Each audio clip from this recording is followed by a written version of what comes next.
Vamos a dar inicio a este encuentro, ¿sí?, de patologías crónicas en contexto de COVID. En esta oportunidad vamos a contar con la presencia del doctor Santiago Rossi, al cual le queremos agradecer muchísimo por dedicarnos estos momentos.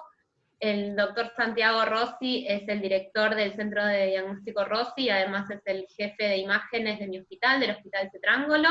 Además, bueno, contamos con Brenda, como siempre, que es la coordinadora del consultorio de enfermedades intersticiales del Hospital Alemán. Y bueno, hoy vamos a hablar un poquito de lo que tiene que ver con estudios complementarios en esta época de pandemia de COVID, y al mismo tiempo de lo que tiene que ver con herramientas diagnósticas en el contexto de COVID. Brenda. No. Bueno, Santi, muchas gracias por haber participado de este ciclo de charlas que son destinadas básicamente para evacuar dudas a la comunidad, ya sea médica o la población general, nuestros pacientes y, bueno, tíos, primos, hermanos, familia. Un poquito la idea era empezar la charla con lo que son los métodos complementarios para el diagnóstico de coronavirus. ¿Cuáles son los métodos complementarios que existen y están disponibles en la Argentina y en tu centro? Bueno, primero, gracias por la invitación. Para mí es un placer estar con ustedes. Yo las aprecio mucho, así que es un gusto. Es un gusto. Con respecto al COVID, ¿qué tenemos? Tenemos dos. Primero vamos a hablar de lo más importante y lo que toda la gente habla y le interesa hoy, que es por qué testearse, cuándo testearse, qué test me hago, cuál tiene más sensibilidad, cuál tiene más especificidad. Todas son preguntas que todos los días a uno le empiezan a hacer. Yo hace 3 meses no era una persona avesada en esto y hoy he tenido que leer, aprender y entender mucho más de lo que es los distintos métodos de testeo. Nosotros en Rossi y en Hidalgo, que trabajamos en alianza con COVID, ¿qué hacemos? Hacemos los 2 métodos más importantes. El primer método que tiene que tener en cuenta la gente o los médicos es el hisopado con toma de muestra nasofaringia, con 2 palitos que se toman en la nariz y en la boca, hisopado nasofaringio, y de ahí, ¿qué pasa? Va un tubo, el tubo va al laboratorio, tubos de triple protección, va al laboratorio, con material de protección muy avanzado, la gente molecular lo retira, va a una cabina de bioseguridad, se hace la extracción de ARN, primero una parte manual y otra parte por robot, después pasa a una máquina que se llama PCR y ahí se produce la amplificación para ver si el paciente tiene carga viral o no. El informe figura como detectable o no detectable. Si es detectable es que uno tiene coronavirus en ese momento. Si no es detectable, uno no tiene coronavirus en ese momento. Eso se hace, por lo menos en nuestra institución, lo hacemos en algunas sedes lo hacemos drive-thru, el paciente va, se lo hisopa del auto y sigue, y en otras también lo hacemos en operativos o en domicilio. Es un poco saber si uno tiene coronavirus hoy. Algo importante ahí que me parece importante es que la gente pregunta, yo estuve con un contacto estrecho. Yo estuve en un asado porque comí o porque tuve una reunión o porque me crucé con un positivo. Entonces, ¿cuándo me lo tengo que hacer? Lo ideal es dejar un par de días, dejar 4, 5 días después del contacto para hacerte el hisopado. Porque si te lo haces antes te puede dar negativo porque el virus no ha replicado todavía y la carga viral puede ser poca. Entonces, hay momentos para hacer los estudios y uno tiene que aislarse y después hacer el hisopado si considera hacérselo. Eso con respecto a lo que es PCR e hisopado. Estamos viendo algunas otras cosas, estamos evaluando en un futuro hacer con saliva, estamos trabajando con gente de afuera para ver el tema de saliva, para ver si podemos modificar los hisopados a futuro. Se está trabajando en eso y justo tuve una charla por ese tema y creo que en un futuro tanto Rossi como Hidalgo van a tratar de ir por ahí. Me parece que en un mes es largo de acá. Y después, perfecto. Antes los anticuerpos. de que pasemos a los anticuerpos, como para cerrar un poquito el tema de la PCR. Entonces, la PCR, en este momento, ustedes están haciendo los hisopados, que básicamente son nasofaringios. ¿Esto duele? Molesta, dicen. Bien.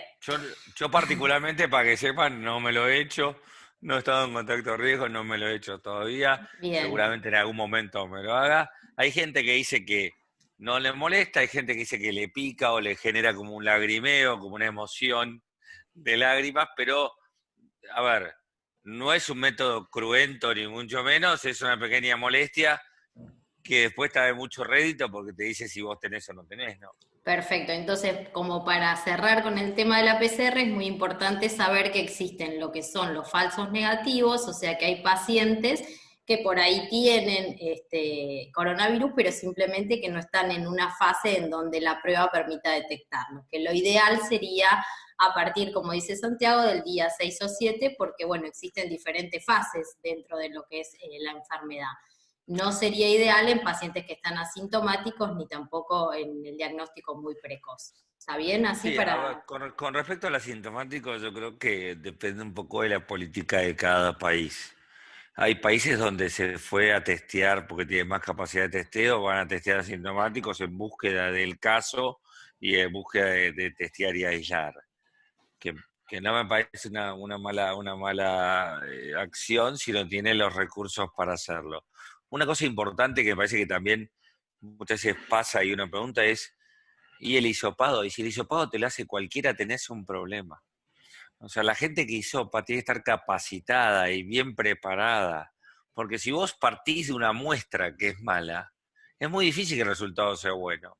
Entonces, hisopar, hay que saber hisopar. Nosotros Exacto. en nuestra institución tenemos mucha gente que hisopa hace mucho, porque nosotros con el laboratorio, tanto en Rossi como en Hidalgo, se hisopa todo el tiempo. O sea, entonces es como que hay gente más preparada y se fue capacitando a más gente. Este, con respecto a esto, es importante tenerlo en cuenta, porque la capacidad de la gente que hisopa y el tiempo que se tome y la calidad del hisopado tiene influencia sobre la calidad de muestra que vas a tener para hacer todo el resto del procedimiento, ¿no? Sí, y creo que también es importante recalcar, bueno, que el hisopado es una foto de un momento, es saber si en ese momento uno está con virus dentro de, digamos, del cuerpo.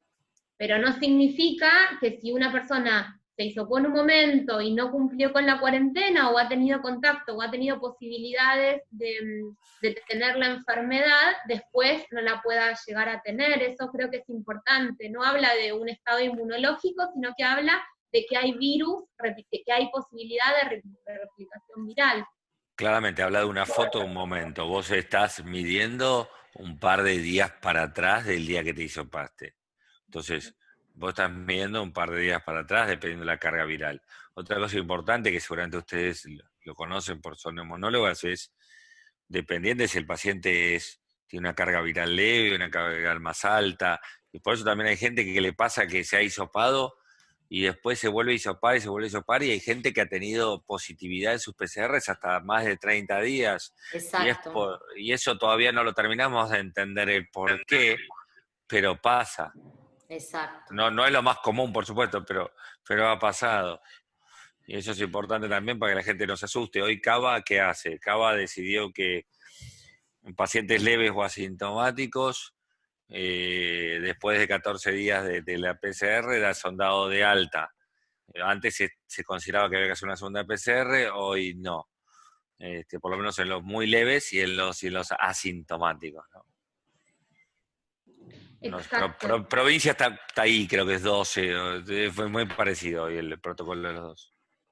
Y Santi, te quería preguntar sobre, bueno, esto con respecto a la PCR, si al hisopado, a saber si hay virus circulando en ese momento.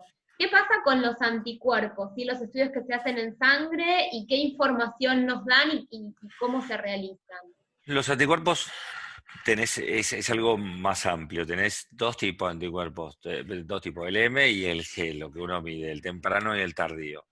Dentro de los anticuerpos, vos lo podés medir de dos formas, por extracción de sangre por el codo, como si fuera una extracción convencional, que va a un laboratorio, se procesa y ahí se determina anticuerpos M y G. Eso se hace por método de ELISA o de quimioluminiscencia, que son bastante sensibles y específicos. La M en el ELISA es un poquito inestable, a veces se da un poco de falsos positivos. Nosotros particularmente lo que hacemos es la repetimos cuando da positivo por quimioluminiscencia, la repetimos por 2 métodos antes de sacar el informe. Es más costoso, sí, pero nos sentimos más tranquilos. Y la G la hacemos por quimioluminiscencia, por un equipo que se llama Architect, y estamos esperando la M de ese equipo, pero todavía no llegó a la Argentina. Entonces, ¿qué pasa con la M y la G? Tenés dos tipos. Tenés la sangre, como dijimos, en el codo, y tenemos lo que todo el mundo habla de los test rápidos. La gente se enamora de los test rápidos porque cree que mete el dedo y le pinchan y todo. El test rápido nosotros hoy todavía no lo hacemos, nosotros lo vamos a implementar seguramente para procedimientos en algunas empresas que nos han pedido. También, ¿qué pasa si son estudios epidemiológicos? O sea, vos sacás una foto de un momento de cuánto anticuerpo tiene el paciente M y G. ¿Cuál es el problema? Que tienen falsos positivos. Entonces, y falsos negativos menos, pero tienen más falsos positivos. Entonces vos, ha pasado que vos te haces la M te da positiva, entonces ¿qué pasa con ese paciente? El paciente se tiene que hisopar. O si le da la G positiva también se tiene que hisopar. Porque porque el hisopado es lo que te dice si vos estás hoy con capacidad de contagio o no. Entonces vos podés tener una M positiva, que es la temprana, o una G positiva. La G la podés estar agarrando en la curva temprana. En la curva temprana de la G, todavía ese paciente puede estar contagiando. Entonces, ¿qué es lo más importante de todos estos métodos? Es saber cómo está uno, si generó anticuerpos para que no sabemos cuánto van a durar, es una de las grandes preguntas de hoy, y si nosotros estamos en condición de poder reinsertarnos a la sociedad sin sin contagiar a los demás. Me parece que esa es un poco la explicación entre básica y técnica de esta situación. No sé cómo lo ven ustedes. Los anticuerpos, el dosaje de los anticuerpos lo hacen de sangre capilar. Contanos un poquito cómo es el método para que la gente sepa. Nosotros lo hacemos de sangre venosa, se centrifuga y se va a máquinas especiales como la de otros anticuerpos y se determina, se determina por cuantitativo. Es Bien. Cuantitativo, mientras que el test rápido es cualitativo, o sea, es positivo o negativo. En el otro lo que tenés es, puede darte negativo, indeterminado o positivo, de acuerdo a números de concentración. La cantidad de anticuerpos. Claro, de concentración, exactamente. Entonces, ¿es más sensible y más específico? Sí. Pero bueno, es un poco como ahí tenés los tres tipos. Y después, en Estados Unidos se está planteando, que acá en la Argentina todavía no llegó, que cree que puede llegar a un momento, tener antígenos. Hay 2 o 3 empresas muy piolas antígenos, pero todavía tampoco, porque el antígeno no termina de competir contra la PCR, o sea, no terminás de saber a dónde lo tenés que encuadrar. Es más rápido. Supuestamente es más rápido que la PCR. Hoy la PCR es bastante rápida. Nosotros estamos, yo te hisopo sí, 2 horas es Pinocho. El tema es así. Vos te hisopan, lo que más tarda hoy es en la extracción de ARN. Todo el mundo habla de los kits argentinos, todo, pero nadie habla del problema, del cuello de botella está en la extracción del ARN. Que vos o la haces manual, que también la manual tiene índice de falla porque es humana, o con robots de extracción de ARN. Los robots de extracción de ARN son equipos caros, pero nosotros tenemos varios, que hacen que eso te sea el procedimiento más rápido. Entonces vos lo podés acortar a todo a 3 horas, ponerle 2 horas y media, 3.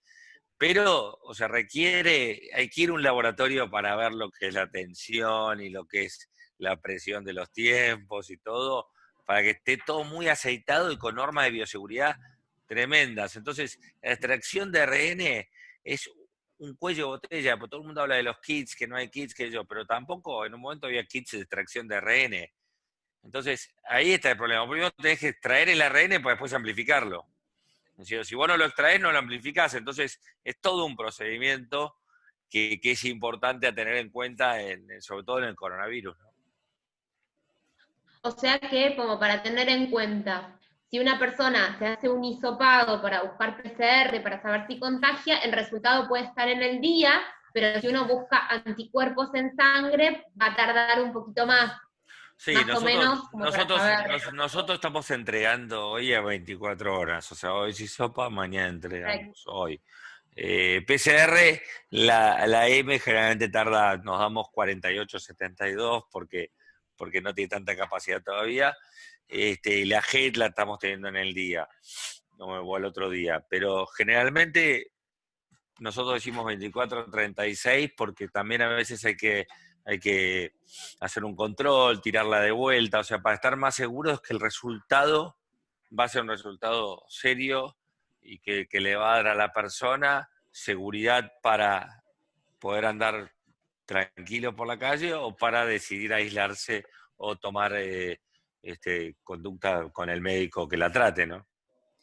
Acá hay una pregunta de Facebook que nos preguntan, que bueno, que según Jorge Yomi nos pregunta, que es el presidente de la Asociación de Fibrosis Pulmonar, sobre los anticuerpos y la positividad, porque, bueno, sabemos que los anticuerpos caen, o sea que no es una inmunidad muy duradera.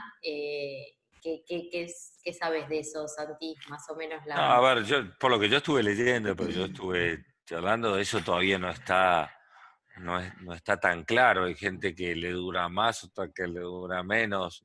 Yo creo que, la verdad, ponerme a opinar de algo así tan forma concreta me parece un poquito mucho.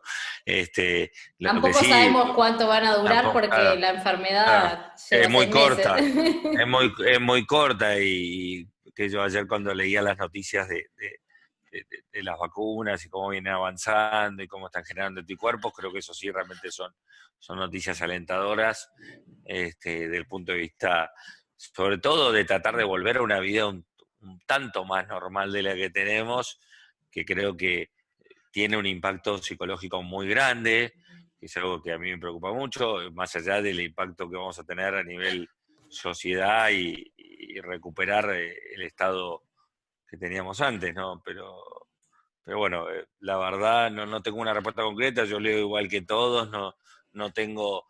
Nosotros sí tenemos, todavía no tengo la data clara, pero tenemos cuánto es el porcentaje de nuestro PCR y cuánta gente está, de los que hacen anticuerpos, cuántos han desarrollado anticuerpos. No es muy alta todavía.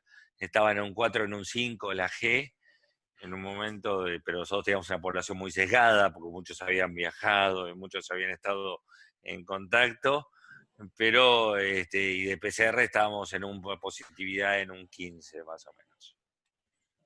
Perfecto.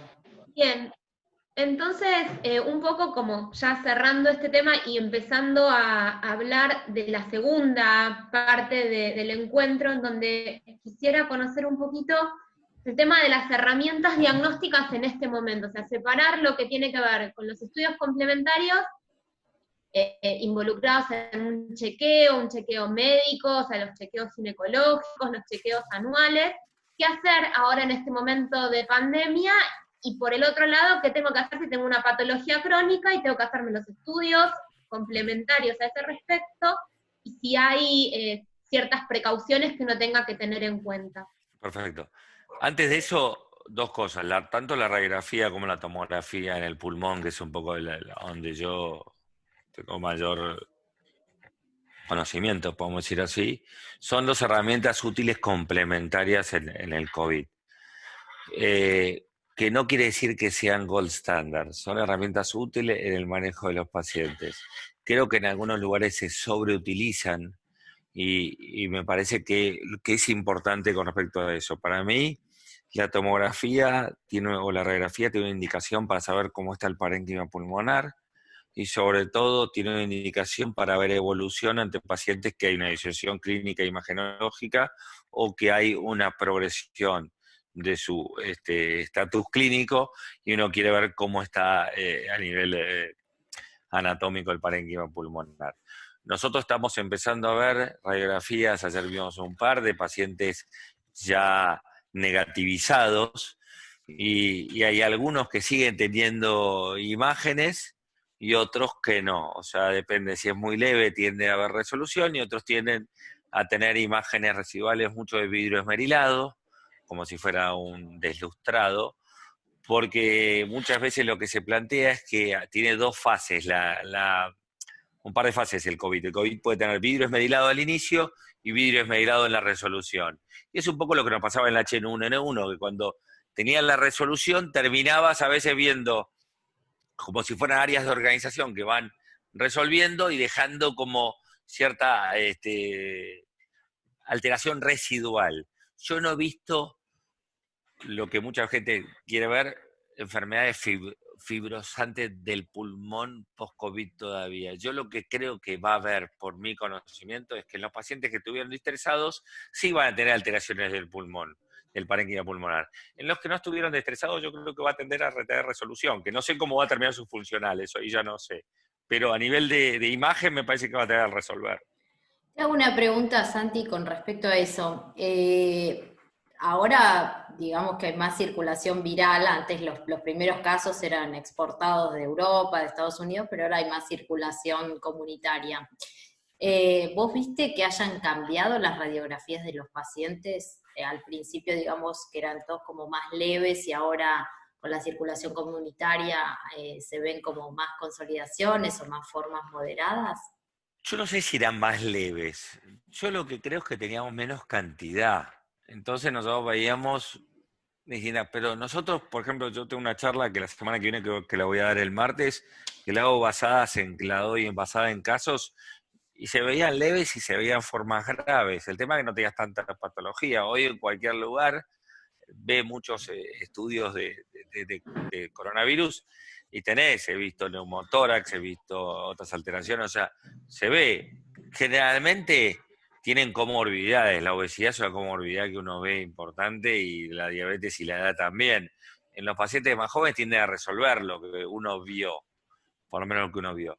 Volviendo a la pregunta de Gaby, que me parece que para agarrar un poco el hilo de ahí, yo te puedo contar la experiencia nuestra. Nosotros, en marzo, cuando se venía esto, yo los primeros días estaba por viajar al Congreso Americano, y lo llamo un amigo mío español y un italiano y me pongo a charlar con ellos. Y le digo, contame un poco cómo viene el tema. Bueno, me contó todo lo de imágenes, cómo trabajaban en Parma, que no tenían kits, entonces tuvieron que hacer imágenes. Bueno, ya tenía un poco un panorama de ahí. Y me puse a hablar con amigos míos españoles sobre cómo ellos habían manejado todo esto. A través de información de eso, nosotros decidimos armar un comité rápido de acción con un infectólogo llamado Martín Cristín, que es un amigo que la verdad nos ayudó mucho. Él es un tipo de primera y empezamos a pensar cómo iba a ser la transición de esta etapa, sobre todo para dar seguridad, no solo a nuestros pacientes, sino a nuestra gente. Entonces ahí Nacho, mi hermano, Ignacio Rossi, que es médico también, tomó un gran rol en el tema de todo lo que es bioseguridad. Él estudió muchísimo el tema de bioseguridad. Nosotros también tenemos las imágenes del sanatorio de Finoquieto, entonces trabajamos mucho con infectólogos también del sanatorio, etcétera, para brindar dos cosas. Primero, tranquilidad y seguridad a la gente que trabaja. O sea, tener todos los elementos de bioseguridad, cuánto duran, qué tiene, qué necesita, o sea, dar toda esa contención que es vital. Segundo, trabajar sobre la seguridad del paciente, que bueno, distanciamiento social, lavado de manos, toda la comunicación también a la comunidad, que nosotros la hacemos mucho. Y nosotros lo que tratamos de hacer también es disminuimos nuestro volumen en salas de atención y todo, tanto en laboratorio con turno o sin turno que tiene que esperar, imágenes, acortamos ciertos servicios para poder brindar atención de acuerdo al espacio que uno tiene para poder recibir a la gente. Fue todo un aprendizaje. Separamos en una sede, pusimos embarazadas en una subsede, como para dejarlas más aisladas. O sea, fuimos trabajando mucho el tema de tranquilidad hacia adentro y hacia afuera, porque es las dos cosas, ¿sí? Ir trabajando mucho eso de recursos humanos, y la verdad, por suerte, hasta ahora lo fuimos transitando muy bien, dando sobre todo seguridad a la persona que viene a atenderse, tanto hoy una de las áreas donde hay mucha inquietud es la mamografía, la eco-TV, si me la tengo que hacer. Yo le diría que sí, hoy yo a todas las personas digo que sí, nosotros estamos preparados para hacerla, los médicos están preparados, la gente puede venir, lo cardiovascular también, la resonancia también, la tomografía también. Hemos estudiado cómo limpiar los equipos, cómo airear las salas, O sea, todo eso fue todo un trabajo que uno lo fue también tomando la experiencia de otros lugares, que eso nos ayudó a tener el diario del lunes, como fue una propaganda de una gran empresa de e-commerce que salió en los primeros diarios a principios de la pandemia, decía, nosotros tenemos el diario del lunes, usémoslo. O sea, usar lo que hicieron otros lugares para poder trabajar. Donamos muchas cosas a hospitales, desde la fundación, o sea, creo que fue un aprendizaje muy grande para todos y nos hizo tener que agilizar mucho más. Nosotros seguimos teniendo mucho Zoom, tenemos chat de COVID, no COVID, mi WhatsApp está abierto a muchos comités que vamos trabajando los problemas y los vamos atacando, como seguramente lo hacen en muchos de los lugares donde trabajan ustedes, ¿no? Pero es un desgaste, pero hay que hacerlo. Sin duda, el COVID ha dejado muchas enseñanzas, como vos bien decís, nosotros todos los médicos y toda la comunidad hemos aprendido mucho de seguridad y creo que estas medidas en parte que han llegado para quedarse. Una pregunta más es, como hemos tenido que adaptarnos. Pero te puedo decir una cosa, que antes de Sí. te interrumpa una cosa, uno de los grandes problemas que yo veo en la comunidad médica es que la comunidad médica tiene que cuidarse en el momento que nos está atendiendo, cuando baja la guardia, porque ahí es donde hay más nivel de probabilidad de contagio. Cuando baja la guardia, cuando está con el paciente, todo bien. Cuando se van a fumar un puchito afuera, cuando van al café o cuando van al coso. O sea, nosotros hemos decidido hasta cerrar comedores, o sea, ciertas cosas, digamos, son un poco más abruptas, pero hay que hacerlas porque hace que esos momentos donde uno baja la guardia y se relaje, no sean momentos de preocupación posterior. No, No sé, seguro. me acordé cuando venías hablándome Eso de que seguro, eso seguro. No, no, es así en el hospital donde yo trabajo también, en el comedor y en todas las áreas en común se han tomado ese tipo de sin medidas, medidas. así Sí. que la verdad es que en ese sentido creo que tenés muchísima razón. La otra pregunta es hacia dónde vamos y si hay un rol para lo que es toda la telemedicina y cómo ves vos la implementación o la articulación desde los estudios complementarios con la telemedicina. Por ejemplo, ayer leía técnicas nuevas. Bueno, algunos teléfonos celulares tienen algunos dispositivos que funcionan como oxímetros que te miden la saturación, Mm. o por ejemplo la posibilidad de tener espirómetros donde si un paciente, digamos, lo tiene que atender mediante telemedicina, teniendo el valor de la oxigenación y la espirometría que uno se la manda a su teléfono, son herramientas que ya a nosotros los neumonólogos nos ayudan un poco más. ¿Vos ves que vamos hacia ese lado? ¿Están pensando en algo de eso? A ver, nosotros hacemos, como dice Nacho, mi hermano, hacemos telemedicina. Por la telemedicina es una palabra muy amplia, es como decir, es una palabra muy amplia, que entra muchas cosas ahí. Nosotros hacemos telemedicina hace mucho tiempo con nuestra plataforma de Wellbeing, donde mandamos los informes digitales o los estudios digitales, o tiene conexión con Wearable o cierta cosa. O sea, nosotros estamos hoy tratando de entregar la mayor parte de los estudios en forma digital para que el paciente no tenga que volver y no tenga que tener más contacto con, o sea, ya que venga una vez a hacerse y después te tenga que llegar, o sea, evitar la vuelta al centro médico y la aglomeración de gente. Entonces, nosotros tenemos una política de empezar a disminuir lo que es entrega de estudio por ir o entrega en el momento o posterior digitalización. Nosotros estamos integrados a varias plataformas. Lo que la gente entiende como telemedicina es la teleconsulta, que te diría que es la partecita chiquitita de esto. O sea, porque la teleconsulta se puede hacer por Zoom, por WhatsApp, por lo que quieran. No necesitas tener una plataforma de teleconsulta especial. Hoy con lo que estamos haciendo ahora es fantástico. Hay elementos seguramente para monitoreo, para diabetes, para muchas enfermedades crónicas, el monitoreo sueño, etcétera, etcétera. Nosotros estamos pensando cómo ingresar, tanto como decisión de apoyo de inversión, otras cosas, estamos viéndolas. La verdad también, ¿qué pasó con esto? Hay mucha heterogeneidad. Entonces te llama uno, tengo esto, tengo lo otro. La verdad creo que tiene que decantar un poco y quedar lo que sea bueno y útil, como todo pandemia. Para mí va a haber un cambio en la forma que que trabajamos, seguro, pero me parece que no va a morir esa necesidad de ver al médico en persona, de sentir que habla, porque esto, por más que sea algo bárbaro, hay una parte que falta. Creo que cuando tengamos más seguridad con la vacuna, con otras cosas, creo que eso va a volver, sobre todo, para mí va a volver. Pero sí, creo que hay elementos, digamos, yo estuve mirando varias cosas, de hecho nosotros oxímetros hemos traído, oxímetros con Bluetooth, etcétera, nosotros tenemos una pata que es una distribuidora y hemos traído cosas, estamos viendo productos que puedan ser precio calidad o precio utilidad buenos. Eso es un poco lo que lo estamos viendo, pero sí. Sí, para mí va a haber un lugar. Justo ayer, ayer tuve una charla con Israel, porque me interesa el año que viene viajar, a ver un poco todo. Y realmente el avance que hay en todo lo que es startups de salud es impresionante. No sé qué va a llegar, pero hay mucho que viene. Perfecto, buenísimo. Bueno, Gaby, ¿querés hacer algún comentario más? No, nada más, agradecerle el tiempo a Santiago y toda la información, la verdad que es muy claro, nos ayudó mucho.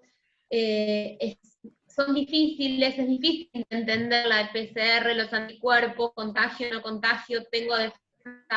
Creo que es importante también tener en cuenta que por más que uno tenga los anticuerpos positivos, que uno se los haya hecho, tampoco significa que pueda descuidarse, que pueda, digamos, de manera gratuita, que no sabemos cuánto tiempo duran, no sabemos si...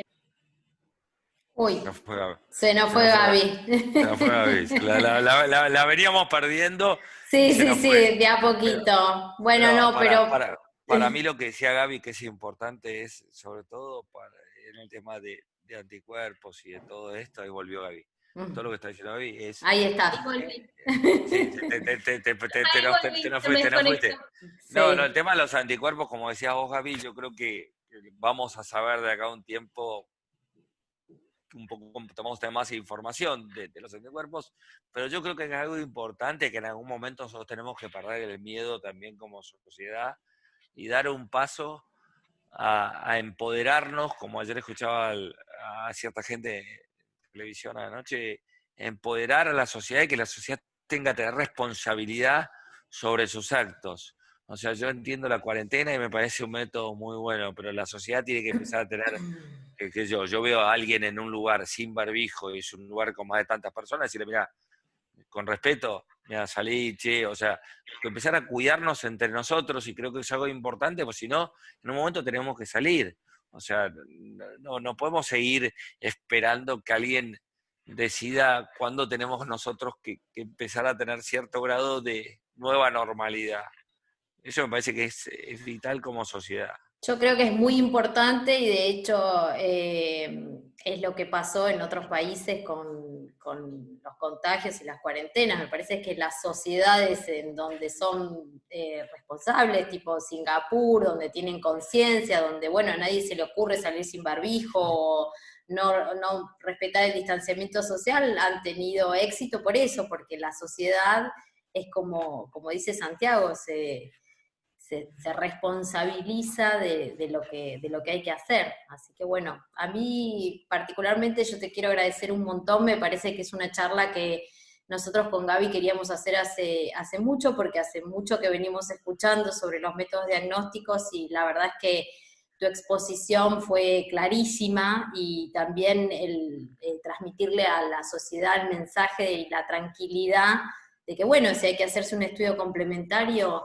hay que hacérselo y que los centros están preparados y que todos se han preparado y han tomado la seguridad que corresponde como para brindarle la seguridad a los pacientes a la hora de hacer los estudios complementarios, que si no se los hacen es un problema. Hay gente que se los tiene que hacer y... Sí, y más allá del centro, más allá del centro que me toca manejar, dirigir a mí de la parte médica, la gran mayoría de las instituciones están muy conscientes de lo que es atender al paciente, al nuevo paciente y a la nueva situación, y me parece que eso los médicos lo tienen claro, y es importante que la gente lo sepa porque va más allá de la institución que yo dirijo, es en general cuando uno habla con todo el mundo. Los médicos están preparados, los médicos están preparados para atender a los pacientes.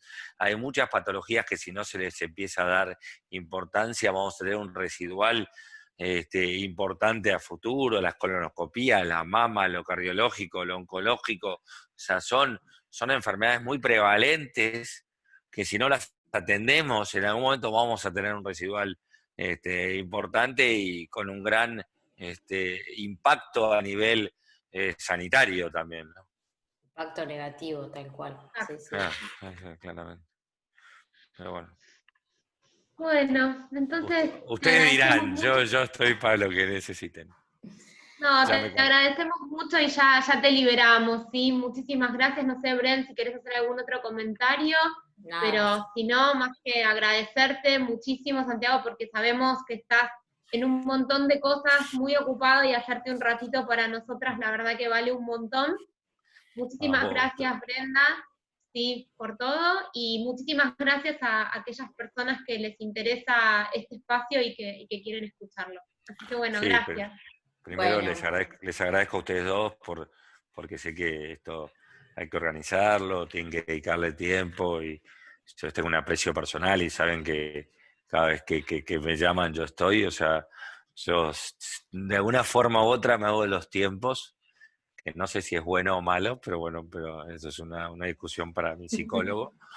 pero yo trato siempre de responder a todo el mundo, y está en mi forma de ser, y les agradezco, y me parece que para la gente espero que sea útil. De última, mi mail, ustedes lo pueden poner, si hay alguna duda o algo, yo no tengo problema en responder y poder ayudar a quien sea. Bueno, muchísimas gracias. Entonces damos por cerrada la sesión. Bueno, cuídate Santi, cuídate Gaby, y nos vemos pronto. Por eso, cuídense. Chao, hasta luego.